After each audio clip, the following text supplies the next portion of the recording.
नमस्कार दोस्तों, स्वागत है आपके अपने चैनल आईएएस एनालिसिस में। पाकिस्तान के कब्जे वाले कश्मीर अर्थात पीओके के मुजफ्फराबाद में झेलम नदी का जलस्तर अचानक बढ़ने से बाढ़ का खतरा पैदा हो गया।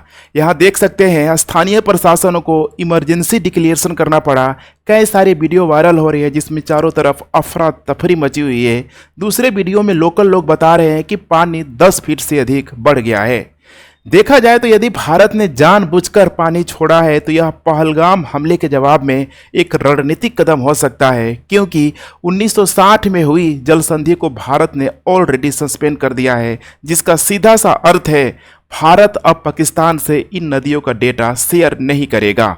हो सकता है आने वाले दिनों में स्थिति और भयावह हो।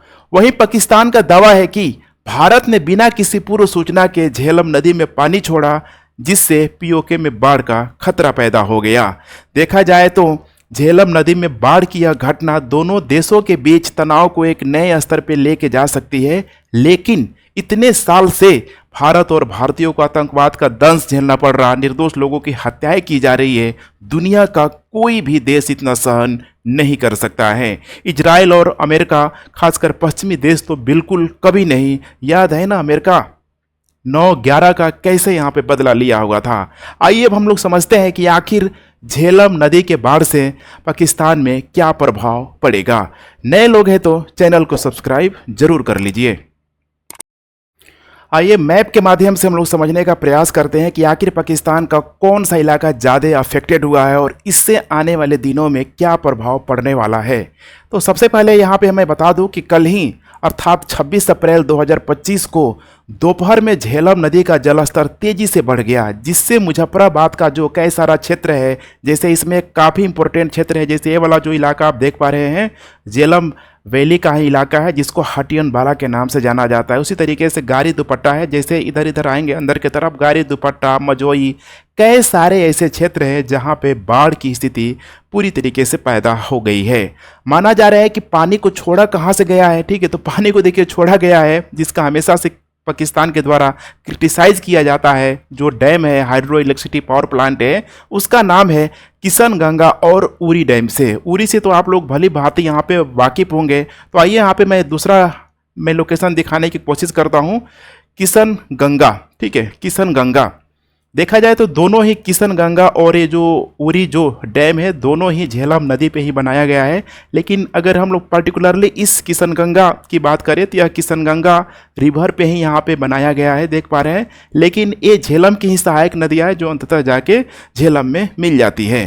तो अभी देखिए पाकिस्तान के द्वारा जब से इसको रोक लगाया गया है, ये भी अंडर कंस्ट्रक्टेड है यहाँ पे, लेकिन पूरी तरीके से मतलब जो जल ग्रहण की जो कैपेसिटी इसकी अच्छी खासी है। सोच पा रहे हैं यहाँ पे कितना बड़ा एरिया है। यहाँ पे अगर इस पानी को एक ही बार में अगर छोड़ दिया जाए तो क्या हो सकता है, पूरी तरीके से तबाही मचाने के लिए काफ़ी है।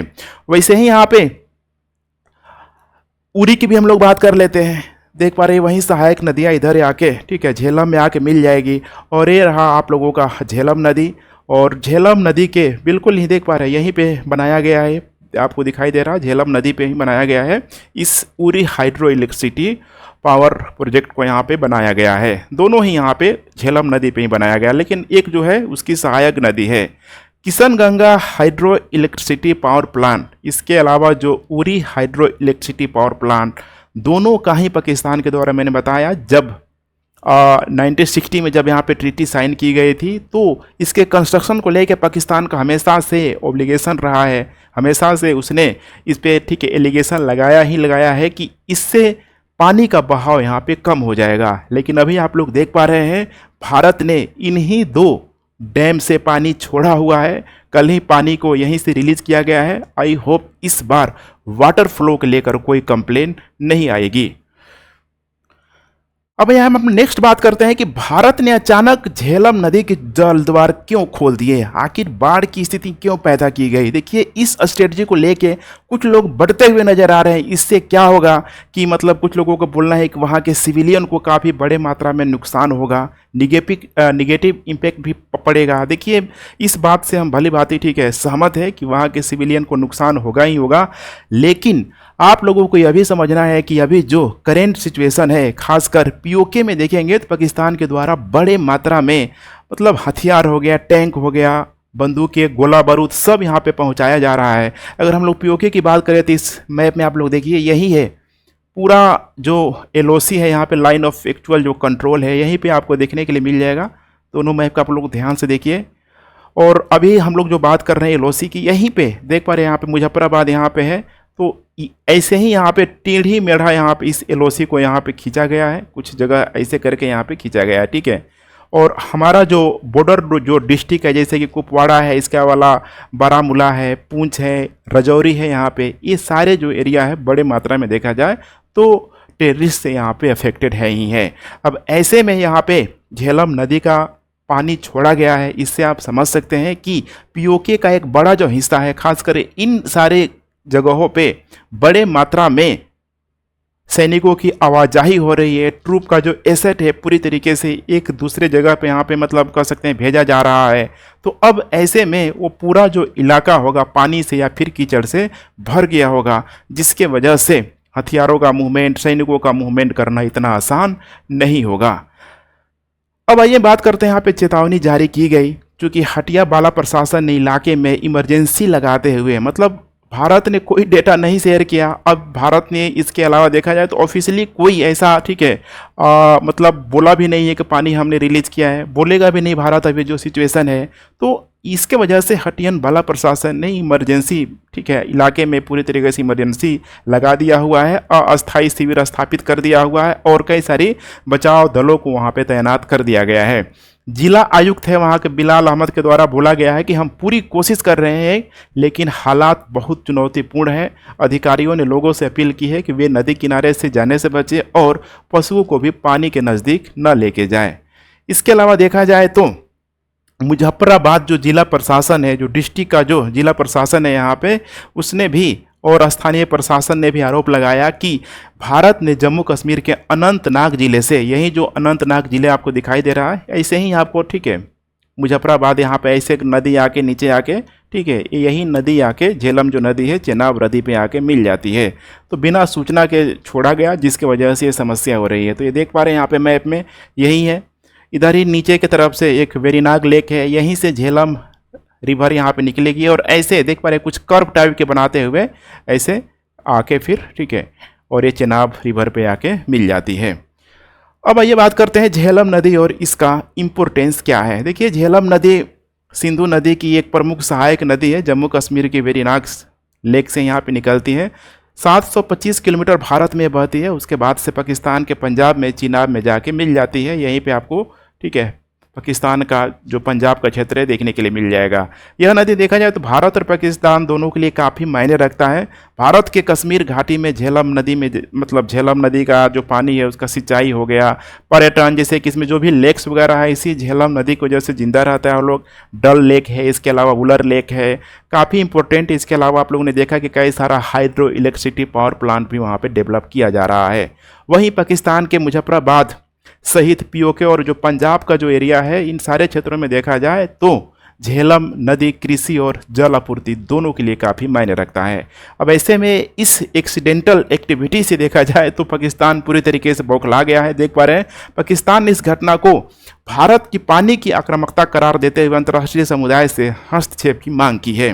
प्रधानमंत्री शहबाज शरीफ ने पहलगाम हमले की निष्पक्ष जांच की पेशकश भी की है। इसके अलावा ईरान और कई सारे जो देश है, खासकर इसमें ईरान और सऊदी अरेबिया तो ठीक है, लेकिन ईरान भी यहाँ पे कई बार बोल चुका है कि हम आते हैं और भारत और पाकिस्तान के बीच सुलह कराने की कोशिश करते हैं। थोड़ा सा ये, ठीक है, समझ सकते हैं आप लोग। इसमें पाकिस्तान का कहना है कि भारत बिना जांच के कार्रवाई कर रहा है और झेलम नदी में पानी छोड़ना उसकी 5वीं पीढ़ी की जंग का हिस्सा है। देखा जाए तो पूरी तरीके से लोग तिलमिला गया है और तिलमिलाने का सबसे बड़ा जो कारण है यहाँ पे ट्रूप का जो मूवमेंट है, जो भी समझ रहे हैं यहाँ पे वार जो एसिड है उसका जो मूवमेंट है पूरी तरीके से वहाँ पे बाधित हुई है। अब आइए बात करते हैं बाढ़ के कारण। क्योंकि बाढ़ के कारण में देखा जाए तो अभी भारत सरकार के द्वारा कोई ऑफिशियली यहाँ पे रिपोर्ट जारी नहीं की गई, ऑफिशियली कोई स्टेटमेंट नहीं दिया गया है। प्राकृतिक कारण भी हो सकता है, क्योंकि अभी ये कारण है क्योंकि अभी अप्रैल का महीना चल रहा है और गर्मी काफ़ी बढ़ रही है। हिमालय में बर्फ पिघलने की वजह से या फिर मानसून पूर्व जो भी बारिश वगैरह होता है पहाड़ों के आसपास, उसकी वजह से भी ये हो सकता है। इसके अलावा झेलम नदी का जो पानी है हिमालय और काराकोरम की बर्फ़ पिघलने पर भी यहाँ पे निर्भर है। जैसे ये भी हो सकता है अप्रत्याशित जो मौसम में बदलाव की वजह से सब चीज़ देखने के लिए मिलता है। लेकिन इसके सबसे बड़ा जो फैक्टर है यहाँ पे पहलगाम हमले का जो प्रतिशोध है, जो कि कई सारे पाकिस्तानी विश्लेषकों के द्वारा बोलना है कि इस घटना को पहलगाम हमले के बाद मतलब किया गया है, क्योंकि पहले भारत डेटा शेयर करता था। क्योंकि देखा जाए तो पहलगाम हमले के बाद भारत ने कई सारे कदम उठाए गए हैं। इंडस्ट्री वाटर को सस्पेंड कर दिया है। इसके अलावा अटारी वाघा बॉर्डर को भी बंद कर दिया गया। पाकिस्तानी अधिकारियों को निष्कासित, ठीक है, वीज़ा कैंसिलेशन, कई सारे यहाँ पे आप लोग देख रहे हैं न्यूज़ वगैरह में सब चल रहा है। हालांकि देखा जाए तो भारत ने आधिकारिक तौर पर पानी छोड़ने की बात न तो स्वीकार किया है, न ही इसका खंडन किया है। लेकिन अभी कुछ ही दिनों में, 2 दिन पहले ही देखा जाए तो जल शक्ति जो मंत्रालय है यहाँ पे, उसके जो मंत्री है CR पाटिल ने कहा था कि भारत पाकिस्तान को, मतलब देख पा रहे हैं यहाँ पे कि एक बूंद यहाँ पे पानी की एक बूंद भी यहाँ पे पाकिस्तान नहीं जाएगी।